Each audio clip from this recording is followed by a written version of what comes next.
டிவிக்கே தலைவர் மட்டும் இல்லை, ஜனநாயக படத்தோட ஹீரோவாக நடிச்சுக்கிட்டு இருந்த விஜய் அவர்களுக்கு இந்த மாதிரி ஒரு நிலைமை வரும்னு யாரும் நினச்சி கூட பார்த்துருக்க மாட்டோம். நம்ம ஒரு பிரச்சனைக்காக போனாக்கா அங்கே இன்னொரு பிரச்சனையை பார்த்தினா ஆரம்பித்து வச்சுருக்காங்க. ஸோ விஜய் சென்னையிலேருந்து டெல்லிக்கு போயிருப்பாங்க, ஆஜராகி இருப்பாங்க. அங்கே என்ன நடந்திருக்கு, இது வரைக்கும் என்ன நடந்திருக்கு, அவங்க பார்த்தீங்கன்னா டெல்லிக்கே போயிட்டு வந்திருக்காங்க. 2 நாள் பார்த்தீங்கன்னா அங்கே இருந்தாங்க. ஸோ அதை பற்றி நான் உங்களுக்கு டீட்டெயிலாக சொல்ல போகிறேன். அதுக்கு முன்னாடி நம்ம சேனலுக்கு நீங்கள் புதுசாக வந்து சப்ஸ்கிரைப் பண்ணி வச்சுட்டு வீடியோக்கு லைக்காக கொடுத்துட்டு ஷேர் பண்ணிட்டு வாங்க. கொஞ்ச நாளாக இந்த ஒரு பிரச்சனை இல்லாமல் இருந்துக்கிட்டு இருந்தது. அதாவது பார்த்தீங்கன்னா கரூரில் இந்த ஒரு ப்ரொட்டஸ்ட்டில் பார்த்தீங்கன்னா 41 பேர் பார்த்தீங்கன்னா இறந்துருப்பாங்க.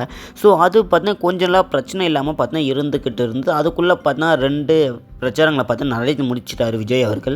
ஸோ அதுக்குள்ளே பார்த்தீங்கன்னா இப்போ ஜனநாயகம் ரிலீஸ் பண்ணுற டைமில் பார்த்தீங்கன்னா இந்த மாதிரி ஒரு பிரச்சனையை கிளப்பி விட்டுட்டாங்க. இதுக்கு முன்னாடி இல்லாமல் திடீர்னு பார்த்தீங்கன்னா இந்த மாதிரி ஒரு இன்சிடெண்ட்டை பண்ண வச்சுட்டாங்க. அதாவது பார்த்தீங்கன்னா கரூரில் நடந்த அந்த ஒரு கூட்ட நெரிசலில் 41 பேர் இறந்துருப்பாங்க. ஸோ அதுக்கு நீங்கள் என்ன பதில் சொல்ல போகிறீங்க, அதை வந்து இங்கே வந்து சொல்லிட்டு போங்கன்னு பார்த்தா டெல்லிக்கே ஆஜராக சொல்லி அழைச்சிருப்பாங்க. ஸோ விஜய் அவர்களும் பார்த்தீங்கன்னா 2 நாள் போய் அங்கே பார்த்தா தீவிரமான ஒரு மீட்டிங்கை பார்த்தா நடந்து முடிஞ்சிருக்கும். ஸோ விசாரணை பார்த்தா ரொம்பவுமே பலமாக பார்த்து நடத்தப்பட்டதுன்னு சொல்கிறாங்க. ஸோ இதுக்கு யார் யாரெல்லாம் காரணம், இதுக்கு என்ன மாதிரி ரீசன்ஸை சொல்லியிருக்காங்க, எல்லாத்தையும் நான் உங்களுக்காக முடிஞ்ச அளவில் சொல்லியிருக்கேன். இந்த ஒரு கேஸை பொறுத்த வரைக்கும் எங்கெங்கேயோ போய் பார்த்தீங்கன்னா ஃபைனலாக சிபிஐக்கு பார்த்தீங்கன்னா வந்தாச்சு. சிபிஐயில் ஆஃபீஸராக இருக்கிற சாம்சன், ஸோ அவங்க பார்த்தீங்கன்னா விசாரணை நடத்தியிருப்பாங்க. விஜய் அவர்கள்கிட்ட என்ன மாதிரி கொஸ்டின்கள் எல்லாம் கேட்கப்பட்டது, ஸோ அவங்ககிட்ட இருந்து எந்த மாதிரி டீட்டெயில்ஸ்லாம் எடுத்தாங்க, எல்லாத்தையும் நான் உங்களுக்காக சொல்கிறேன். அதுக்கு முன்னாடி இந்த பக்கத்தில் பார்த்தீங்கன்னா இந்த ஒரு பிரச்சனை இருந்தால், கரூரில் நடந்த இந்த பிரச்சனை இருந்தாக்கா இன்னொரு பக்கத்தில் பார்த்தீங்கன்னா ஜனநாயகம் படம் எப்போ ரிலீஸ் ஆக போகுதுன்னு அது ஒரு தொல்லையாகவே இருக்குது. ஸோ அதுக்கு பார்த்தீங்கன்னா வரப்போகிற 19ஆம் தேதி அகெயின் பார்த்தீங்கன்னா சுப்ரீம் கோர்ட்டுக்கு வர சொல்லி பார்த்தீங்கன்னா விஜய் அழைச்சிருக்காங்க. சரி, ஓகே, இந்த ஒரு கேஸ் விஷயத்தை பற்றி வரலாம். அதாவது பார்த்தீங்கன்னா கிட்டத்தட்ட சிபிஐ அதிகாரிகள் பொறுத்த வரைக்கும் நேற்று விசாரணையை நடத்தியிருப்பாங்க. அதில் கிட்டத்தட்ட 7 மணி நேரமாக பார்த்தீங்கன்னா விஜய் அவர்கள்கிட்ட விசாரணையை நடத்தியிருந்தாங்க. இவ்வளோ பார்த்தீங்கன்னா நாளைக்கு போகி ஆரம்பிக்குது. ஸோ நாளில் அன்றைக்கி பார்த்தீங்கன்னா பொங்கல், இந்த மாதிரி மறுநாள் பார்த்தீங்கன்னா பொங்கல் ஃபெஸ்டிவல் இருக்கிறதுனால பார்த்தீங்கன்னா பொங்கலை கழித்து 19ஆம் தேதி பார்த்தீங்கன்னா அகெயின் ஆஜராக சொல்லி பார்த்தீங்கன்னா கேட்டிருக்காங்க. இதுக்கு முன்னாடி நிறைய சினிமா பிரபலங்கள் இருக்கிறாங்க. ஸோ அவங்க பார்த்தீங்கன்னா அரசியலில் வந்து பல பிரச்சனைகளை பார்த்தீங்கன்னா பண்ணியிருப்பாங்க.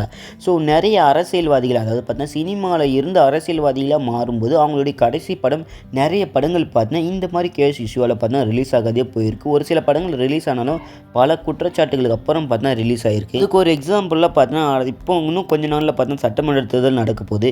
ஸோ அதை காரணமாக வச்சு கூட இந்த மாதிரி பல பேர்கள் பார்த்தீங்கன்னா இந்த மாதிரி பண்ணிக்கிட்டு வரலாம்னு தோணுது. ஒரு பக்கத்தில் ஆட்சியை தக்க வைக்கணும்னு பார்த்தீங்கன்னா திமுக போராடிக்கிட்டு இருக்குங்க. அவங்களுடைய கூட்டணி பார்த்தீங்கன்னா இருந்துக்கிட்டு இருக்கு. எப்பயாச்சும் அகெயின் பார்த்தீங்கன்னா ஒரு தடவை ஆட்சியை பிடிக்கணும்னு பார்த்தீங்கன்னா அதிமுக பாஜக கூட்டணியில் பார்த்தீங்கன்னா ரொம்பவே முயற்சி செஞ்சுக்கிட்டு இருக்காங்க.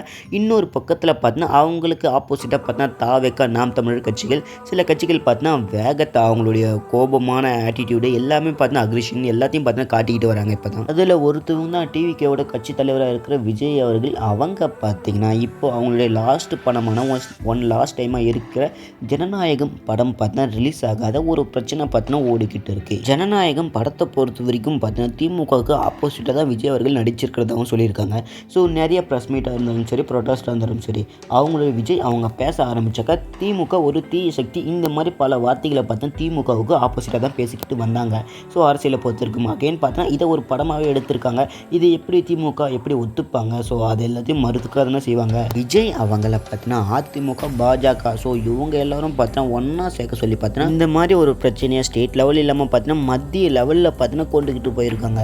ஸோ அதாவது பார்த்தீங்கன்னா என்ன பண்ணிக்கிட்டு வராங்கன்னா, ஸோ விஜய் அவர்களை நம்ம பக்கம் சேர்த்தாக்கா இந்த ஆட்சி நம்மளுடைய ஆட்சியாக தான் இருக்குன்னு பார்த்தீங்கன்னா பாஜக அதிமுக எல்லாம் பார்த்தீங்கன்னா ஒன்றா சேர்ந்து ஸோ இந்த மாதிரி ஒரு மத்திய லெவலில் பார்த்தீங்கன்னா ஸோ விஜய் அவர்களை போட்டு பிளான் போட்டு வருத்திக்கிட்டு இருக்காங்க. நமக்கு எல்லாருக்கும் ஒரு விஷயம் தெரிஞ்ச விஷயம், விஜயோட கடைசி படமான ஜனநாயகம் ஜனவரி 9ஆம் தேதி, அதாவது பார்த்தீங்கன்னா முடிஞ்ச ஜனவரி 9ஆம் தேதி பார்த்தீங்கன்னா ரிலீஸ் ஆக போகுது. நமக்கு எல்லாருக்கும் தெரிஞ்ச விஷயம்.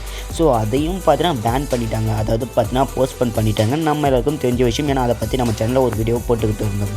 ஸோ அதை பார்க்கலாம், மறக்காமல் போய் பார்த்துட்டு வாங்க. அதாவது இந்த ஒரு படத்துக்கு ஒருத்தவங்க தணிக்கை சான்றிதழ் பார்த்தீங்கன்னா தராம காரணத்தால் இந்த ஒரு படத்தை பார்த்தீங்கன்னா யூஏ சர்டிஃபிகேட் பார்த்தீங்கன்னா தரல. இந்த மாதிரி பண்ணதால் என்ன பண்ணிட்டாங்கன்னா சென்னையோட உயர்நீதிமன்றம் ஸோ இந்த ஒரு படத்துக்கு இடைக்கால தடையை பார்த்தீங்கன்னா விதித்திருந்தாங்க. ஸோ இதை பிடிக்காம படக்குழு உச்ச நீதிமன்றத்தில் பார்த்தீங்கன்னா ஒரு தாக்கல் பண்ணியிருப்பாங்க. அதாவது என்னென்னா கேவியட் மனு தாக்கலை பார்த்தீங்கன்னா செஞ்சுருப்பாங்க. ஸோ நம்மளுடைய ஸ்டேட்டுக்குள்ள வரைக்கும் நடந்தாக்க எந்த ஒரு பிரச்சனையும் பார்த்தா மோஸ்ட்டாக வருது. இந்த மாதிரி ஒரு பிரச்சனை வந்தாலும் யார் காரணமாக இருப்பாங்க அது எல்லாமே நமக்கு தெரிஞ்ச விஷயம் தான். ஆனால் இது பார்த்தீங்கன்னா ஒரு மத்திய லெவலில் நம்மளுடைய இந்தியா லெவலில் பார்த்தா போயிருக்கிறதுனால பாஜக பார்த்தா மோஸ்ட்டாக ப்ரெஷரை போட்டுக்கிட்டு இருக்காங்க. ஸோ ஏன்னா நம்மளுடைய சைடு மட்டும் தான் திமுக ஆட்சி பார்த்தா இருந்துக்கிட்டு இருக்கு. ஆனால் ஃபுல் அண்ட் ஃபுல் நம்மளுடைய இந்தியா ஃபுல் சைடு பார்த்தீங்கன்னா ஸோ இப்போ பாஜக ஆட்சி தான் பார்த்தா முழுசாக இருந்துக்கிட்டு இருக்கு.